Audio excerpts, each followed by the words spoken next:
అన్న హాయ్ అన్న. హాయ్. అన్న AP deputy CM Shri Konidela Pawan Kalyan గారు ఆయన ఇప్పుడు పరిపాలన ఎక్కి సుమారుగా 10 నెలలు అయితే పూర్తవుతుంది.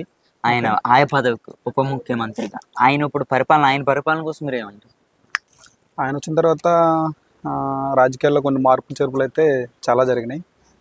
మార్పు in the sense first of all ఏంటంటే అసెంబ్లీలో మాట్లాడే వే ఆఫ్ టాకింగ్ అనేది చేంజ్ అయింది. ఫస్ట్ థింగ్ అది. నెక్స్ట్ ఇంకోటి ఏంటంటే ఇప్పుడు ఇంతకుముందు పరిపాలనతో కంపేర్ చేస్తే ఇప్పుడు విలేజెస్ అనేవి మెయిన్గా విలేజెస్ అనేవి రోడ్స్ అనేవి చాలా డెవలప్ అయినాయి. పవన్ కళ్యాణ్ వచ్చిన తర్వాత మంచిగా రోడ్స్ వేయడం. సో సపోజ్ ఇప్పుడు ఇంటర్వ్యూలో ఎవరైనా ఎమ్మెల్యేలు కానీ ఎమ్మెల్సీలు కానీ ఎవరైనా మాట్లాడాల్సి వచ్చినా కూడా ఇంతకు ముందు వాళ్ళతో కంపేర్ చేస్తే కొంచెం పొలైట్గా మాట్లాడడం. సో ఇలా కొన్ని చిన్న చిన్న మార్పులు చేర్పులు అయితే జరిగినాయి. సో ఇంతకు ముందుతో కంపేర్ చేస్తే ఇప్పుడైతే కొంచెం బెస్ట్గానే ఉంది ఇప్పటివరకు అయితే. అన్న రీసెంట్గా పవన్ కళ్యాణ్ గారు ఉగ్రవాదులు ఎవరైతే చనిపోయారు కదా, ఉగ్రవాద దాడులు చనిపోయారు కావల్లో మధుసూదన్ గారి ఫ్యామిలీ, ఈయన అక్కడికి వెళ్ళి అదే అంటే అక్కడికి వెళ్ళి వాళ్ళని పరామర్శించారు అనమాట. ఎవరైతే అటాక్ లో కాశ్మీర్లో జరిగిన చనిపోయిన వాళ్ళు. కానీ పాస్టర్ ప్రవీణ్ విషయంలో పవన్ కళ్యాణ్ ఎందుకు స్పందించలేదని అడుగుతున్నారు. దీనికోసం ఏమంటారు? దాని విషయంలో ఎందుకు స్పందించలేదు అంటే ఇప్పుడు యాక్చువల్గా పవన్ కళ్యాణ్కి క్రిస్టియన్స్ వైపు నుంచి ఒక నెగిటివిటీ అనేది ఉంది. లైక్ ఏంటి అంటే ఇప్పుడు పవన్ కళ్యాణ్ ఎక్కువ పూజలు చేస్తాడని చెప్పేసి టెంపుల్స్కి వెళ్తాడని చెప్పేసి కొంచెం నెగిటివిటీ అనేది స్ప్రెడ్ చేశారు. సో ఇప్పుడు పాస్టర్ ప్రవీణ్ విషయంలో పవన్ కళ్యాణ్ గారు ఎలా స్పందించినా కూడా దాన్ని వాళ్ళు నెగిటివ్గానే తీసుకొస్తారు. సో అలా నెగిటివ్గా తీసుకొస్తారు కాబట్టి ఆయన స్పందించకపోవడానికి అదొక రీజన్ అని నేను అనుకుంటున్నాను. ఓకే. మరో విషయం అన్న, పవన్ కళ్యాణ్ గారిని ఎందుకని ఎక్కువ టార్గెట్ చేస్తున్నారు అంటే ఆయన కరెక్ట్గా హిందువులకి ఆయన బాగా సపోర్ట్ చేస్తారు, క్రిస్టియన్స్ కానీ వేరే కులాలకు కానీ అసలు మాట్లాడడం అంటారు, అది నిజమేనా? అదేం కాదు కానీ ఇప్పుడు ఎవరి రీజియన్ వాళ్ళకి ఎక్కువ ఉండదు. ఇప్పుడు హిందూస్ ముస్లిమ్స్ క్రిస్టియన్స్ ముగ్గురు ఉంటారు. సో సపోజ్ నువ్వు ఇప్పుడు హిందూ అయితే ఇప్పుడు నీకు ప్రియారిటీ ఉంటుంది, నాకు ప్రియారిటీ ఉంటుంది. ఇప్పుడు ఇక్కడ కంపేర్ చేస్తే పవన్ కళ్యాణ్ హిందూ కాబట్టి ఎక్కువ ప్రియారిటీ ఇప్పుడు ఆయన మతానికి కానీ లేకపోతే ఇప్పుడు ఆయన ఆచార సాంప్రదాయాలకు కానీ వాటిని గౌరవించి ఎక్కువ ప్రియారిటీ వాటికి ఇస్తాడు. అలా అని చెప్పేసి ఇప్పుడు క్రిస్టియన్స్ని ముస్లిమ్స్ని తక్కువ చేసి చూస్తాడు అనుకోవడం అది మన భ్రమ. అదేంటి అంటే పవన్ కళ్యాణ్ అంటే కొంచెం నచ్చని వాళ్ళు కావచ్చు, వేరే వాళ్ళు కావచ్చు, అలా స్ప్రెడ్ చేస్తారనమాట నెగిటివిటీ, అంతే, అంతకుమించి ఏం లేదు. పవన్ కళ్యాణ్ గారు వచ్చిన తర్వాత ఆంధ్రప్రదేశ్లో కుల రాజకీయాలు మత రాజకీయాలు పెరిగినాయని మాట్లాడుతున్నారు. లేదు, దీనికోసం కుల రాజకీయాలు మత రాజకీయాలు పెరిగేటట్లయితే పవన్ కళ్యాణ్ అసలు చంద్రబాబుతో చేతులు కలపడు. ఫస్ట్ థింగ్, కుల రాజకీయాలు మత రాజకీయాలు ఇప్పుడున్న రోజుల్లో లేవు. ఇప్పుడు కుల రాజకీయాలు మత రాజకీయాలు పెరిగినాయి అనుకుంటే ఇప్పుడు సపోజ్ టీడీపీ వాళ్ళు చౌదరీస్, పవన్ కళ్యాణ్ వైపు నాయుడుస్, సో ఈ రెండు కంబైండ్ అవ్వు. మీరు అన్నట్లుగా కుల రాజకీయాలు జరుగుతున్నాయి అనుకుంటే మాత్రం అది కూడా ఒక నెగిటివిటీ స్ప్రెడ్ చేయడమే. ఇప్పుడు పవన్ కళ్యాణ్ గారు రానున్న రోజుల్లో మినిస్టర్ అంటే సెంట్రల్ మినిస్టర్ అయ్యే అవకాశం ఉన్నదని మాట్లాడుతారు. నిజంగానే పవన్ కళ్యాణ్ గారు సెంట్రల్ మినిస్టర్ అవుతే ఆంధ్రప్రదేశ్కి ప్లస్ అనుకోవచ్చా మైనస్ అనుకోవచ్చు? ప్లస్ అవుతుంది, ఆబ్వియస్లీ ప్లస్ అవుతుంది. ఓకే, మైనస్ అయితే కాదు. ఎందుకు అంటే రాజకీయాల్లో ఇప్పుడు ఒకప్పుడు మనం చిన్నపిల్లలప్పుడు రాజకీయాలు ఎలా అయితే జరిగినాయో మంచిగా పొలైట్గా పద్ధతిగా, సో అది ఒకటి వస్తుంది. ఇంకోటి ఏంటంటే పవన్ కళ్యాణ్ అనే వ్యక్తి ఏంటి అంటే రాష్ట్రాన్ని బాగు చేయాలి, కొంచెం మంచిగా చేయాలి అన్న కాన్సెప్ట్తో ఉండే పర్సనే తప్ప, అంతే తప్ప నేను డబ్బులు తీసుకోవాలి లేకపోతే నేను దోచుకోవాలి చేసుకోవాలి అన్న కాన్సెప్ట్తో ఉండే పర్సన్ కాదు. ఒకవేళ అలా చేయాలి అనుకుంటే అతనికి రాజకీయాలు అక్కర్లేదు.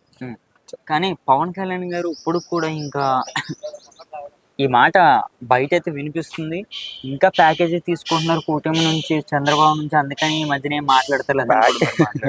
ప్యాకేజెస్ అంటే అది ఆ ప్యాకేజెస్ అనేది కూడా ఇప్పుడు అపోజిట్ పార్టీ వాళ్ళు ఇతను చేసేది నచ్చకపోవచ్చు, లేకపోతే పవన్ కళ్యాణ్ అనే వ్యక్తి వాళ్ళకి నచ్చకపోవడం వల్ల, ఇంకో ఇప్పుడు టీడీపీకి సపోర్ట్ చేయడం వల్ల, సో ఆపోజిట్ పార్టీ వాళ్ళు కన్ఫామ్గా అదే అంటారు అనమాట, తీసుకోకపోయినా తీసుకున్నాడని అంటారు.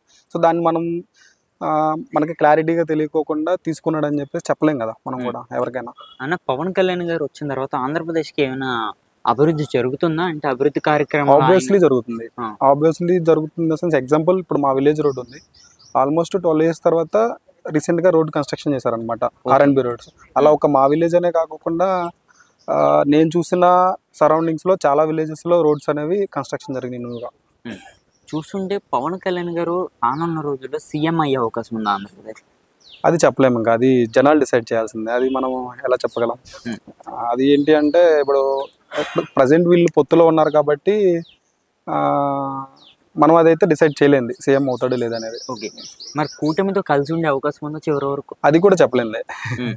కూటమితో కలిసి ఉండమని ఇప్పుడు ఇప్పుడు ఈ రోజు ఎలా ఉన్నాం అనేది రేపు ఉంటామో లేదో తెలియదు. సో 5 years ఉంది, ఇంకా 1 year అయింది అంతే. ఇంకా రిమైనింగ్ 4 years ఉందన్నమాట. ఈ 4 yearsలో ఎన్ని మార్పులు ఏం జరగచ్చు, ఎన్ని మిస్అండర్స్టాండింగ్స్ అయినా రావచ్చు, ఏదైనా రావచ్చు. అది కూడా మనం చెప్పలేంలే. ఆయన ముఖ్యంగా ఇప్పుడు ఆయన గెలిచిన ఏదైతే ఉన్నదో నియోజకవర్గం పిఠాపురం నియోజకవర్గం. ఆ పిఠాపురం అభివృద్ధి జరిగింది అనుకోవచ్చా ఈయన చేతిలోకి వచ్చిన తర్వాత పవన్ కళ్యాణ్ గారు? జరిగింది జరగలేదు అనేది యాక్చువల్గా నాకు తెలియదు ఎగ్జాక్ట్గా చెప్పాలంటే. నేను పాలిటిక్స్ గురించి న్యూస్ తక్కువే చూస్తాను. బట్ ఫ్యూచర్లో అయితే జరిగిద్దని అయితే కాన్ఫిడెన్స్ అయితే ఉంది, అక్కడ ఉన్న జనాలకు ఉంది. సో ఇప్పుడు అక్కడ ఉన్న జనాలకి తీసేసినా సరే ఆంధ్రప్రదేశ్ జనాలందరికీ పిఠాపురంలో ఒక మంచి అభివృద్ధి అనేది జరిగిద్దనే ఎక్స్పెక్టేషన్స్ అయితే ఉన్నాయి. ఆ ఎక్స్పెక్టేషన్స్ అయితే 100% ఫుల్ఫిల్ చేస్తాడు పవన్ కళ్యాణ్. సో అందులో డౌట్ లేదని చెప్పుకోవచ్చు మనం. పవన్ కళ్యాణ్ గారు రానున్న రోజుల్లో బీజేపీ నుంచి పోటీ చేసే అవకాశం ఉంది, ఏపీలో సీఎం గాని కూడా మాట్లాడుతున్నారు. ఇప్పుడు మీరు ఇందాక ఒక క్వశ్చన్ అడిగారు కదా, యాక్చువల్గా పవన్ కళ్యాణ్ గారు సీఎం అవడానికి ఛాన్సెస్ ఉందా అని చెప్పేసి. If in case Pawan Kalyan గారు సీఎం అవ్వాలి అంటే కన్ఫామ్గా ఏదో ఒక పార్టీతో పొత్తు అనేది పెట్టుకోవాలి. సో ఇప్పుడు పవన్ కళ్యాణ్ సీఎం అవ్వాలి అనుకుంటే టీడీపీ నుంచి సపరేట్ అయిపోవాలి. సపరేట్ అయిపోతే ఏదో ఒక పార్టీతో పొత్తు పెట్టుకోవాలి. అలా వేరే పార్టీతో పొత్తు పెట్టుకోవాల్సిన టైంలో బీజేపీ ఒకటే మిగిలింది కాబట్టి సో ఛాన్సెస్ ఉన్నాయి పెట్టుకోవడానికి. ఓకే. అదొకటి. జగన్మోహన్ రెడ్డి గారు రీసెంట్గా మాట్లాడుతూ ఆంధ్రప్రదేశ్లో ఎక్కువ ఏదైతే జరుగుతుందో లిక్కర్ స్కామ్, ముఖ్యంగా ఈ లిక్కర్ స్కామ్ లో జగన్మోహన్ రెడ్డి గారిని కూడా అరెస్ట్ చేసే అవకాశం ఉన్నదంట. నాకు ఐడియా లేదు బ్రో దాని గురించి అంతగా. జగన్మోహన్ రెడ్డి గారు మాట్లాడుతూ ఆంధ్రప్రదేశ్ లో వైన్ షాప్స్ గతం కన్నా ఇప్పుడు బాగా పెరిగినాయి అంటున్నారు. దీనికోసం ఏమంటారు బ్రో? అది నిజమేనా అబద్ధమా? అంటే ఇప్పుడు ఎప్పుడైనా సరే నిన్నటితో కంపేర్ చేస్తే ఈ రోజు అనేది అప్డేటెడ్ గానే ఉంటుంది ఏదైనా సరే. సో షాప్స్ పెరగంది పక్కన పెడితే, షాప్స్ అనేవి ఇప్పుడు కన్స్ట్రక్షన్ అనేది చేంజెస్ చేయడం, కొన్ని మార్పులు చేర్పులు చేయడం ఏదైనా కామన్ థింగ్ అది అనేది. సో ఇప్పుడు ఏంటంటే ఇప్పుడు ప్రీవియస్గా ఓల్డ్గా ఉన్నాయి, లేటెస్ట్గా చేసినా సరే దాన్ని కొత్తగా తీసుకొచ్చి పెరిగిందని చెప్పేసి ఆపోజిట్ పార్టీ వాళ్ళు బురద జల్లడానికి చూస్తున్నారు.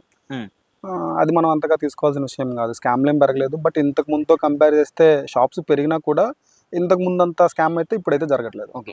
అదొకటన్నా పవన్ కళ్యాణ్ గారు ఆయన ఏదైతే తీసుకున్నారో మంత్రి శాఖ, దానికి సంబంధించి ఎక్కువ పెండింగ్ ఫైల్స్ ఉన్నాయని కూడా మాట్లాడుతున్నారు. ఇది నిజమేనా? ఉన్నాయి, ఆబ్వియస్లీ ఉండే ఉండొచ్చు. ఎగ్జాక్ట్గా నాకైతే తెలియదు.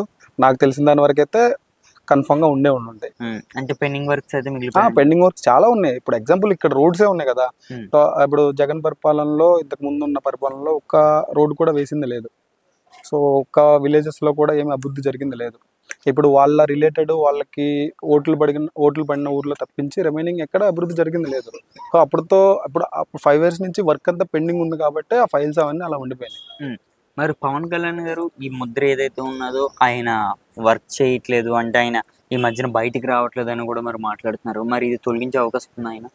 ఉండిద్ది ఆబ్వియస్లీ. ఇప్పుడు వాళ్ళు పరిపాలనలోకి వచ్చి 1 year అవుతుంది, 1.5 year అవుతుంది. 1 year అవుతుంది. కంటిన్యూషన్గా ఒక రోజు కూడా గ్యాప్ లేకోకుండా బయటే తిరగాలి, జనాల్లో ఉండాలంటే అది ఎవరికి పాసిబుల్ కాదు. ఈవెన్ జగన్మోహన్ రెడ్డి వచ్చినా కూడా జగన్మోహన్ రెడ్డి కూడా పాసిబుల్ కాదు. సో ఇప్పుడు 1 year అవుతుంది కాబట్టి ఇంకా 4 years ఉంది కాబట్టి వాళ్ళు అన్న మాటలను తీసేసి పవన్ కళ్యాణ్ బాగా చేస్తాడు అనిపించుకునే రోజులు ఇంకా ముందు రావచ్చు, చెప్పలేము అది. ఓకే. పవన్ కళ్యాణ్ గారు మతాల విషయంలో వచ్చేటప్పటికి కేవలం హిందూస్కే మంచి చేస్తున్నారు, హిందూస్కి ఏమైనా జరుగుతాయని మాట్లాడుతున్నారని కూడా మరి మాట్లాడుతున్నారు.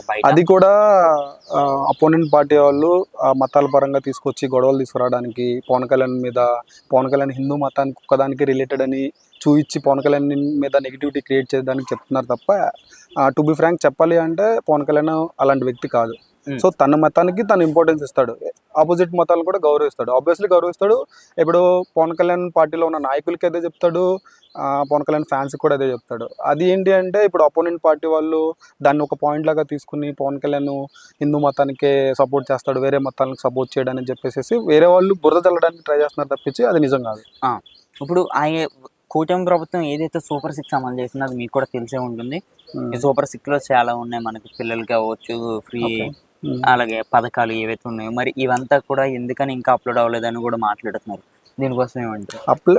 ఎందుకు అప్డేట్ కాలేదు అంటే ఇప్పుడు ఇంతకు ముందే మనం మాట్లాడుకున్నాం, చాలా వర్క్స్ చాలా ఫైల్స్ పెండింగ్ ఉండిపోయినాయి కదా అని చెప్పేసి. సో ఇప్పుడు ఏదైనా చేయాలి అనుకుంటే అసలు ఎంత బడ్జెట్ ఉంది, ఎంత అమౌంట్ ఉంది, ఎంత పెండింగ్ వర్క్ ఉంది, ఇవన్నీ చూసుకుని ప్రతిదీ ఈచ్ అండ్ ఎవ్రీథింగ్ క్యాలిక్యులేట్ చేసుకున్న తర్వాత మాత్రమే స్టార్ట్ చేస్తారు ఏదైనా సరే. అదంతా ఇప్పుడు 5 ఇయర్స్ నుంచి పెండింగ్ ఉండిపోయిందంతా 1 ఇయర్‌లో అంతా చూడడం అనేది ఇంపాసిబుల్. సో, వాళ్ళు అవన్నీ చూసుకొని వన్ బై వన్ వాళ్ళు అమలు చేస్తారు వాళ్ళు చెప్పిన దాని ప్రకారం. ఇంకా ఓకే. టైం ఉంది కదా! సో, రాగానే వెంటనే జరిగిపోవాలంటే ఏది జరిగిపోదు కదా! So, step by step. అన్న ఇప్పుడు పవన్ కళ్యాణ్ వచ్చిన తర్వాత రోడ్లేస్తన్నాడు. ఫర్ సపోజ్ రోడ్లకి ఇంత అమౌంట్ అని చెప్పేసి సంథింగ్ ఎంతో చెప్పాడు. సో, అలాగే విలేజెస్‌లో రోడ్లు చాలా వరకి చాలా రోడ్లు వేశాడు. మా ఊర్లోనే మా విలేజ్‌లోనే పంచాయతీ రోడ్స్ వేశారు, ఆర్ఎండ్‌బీ రోడ్స్ వేశారు. సో, అట్లా చాలా విలేజెస్‌లో వేశారనమాట. ఓకే అన్న. థ్యాంక్ యూ అన్న.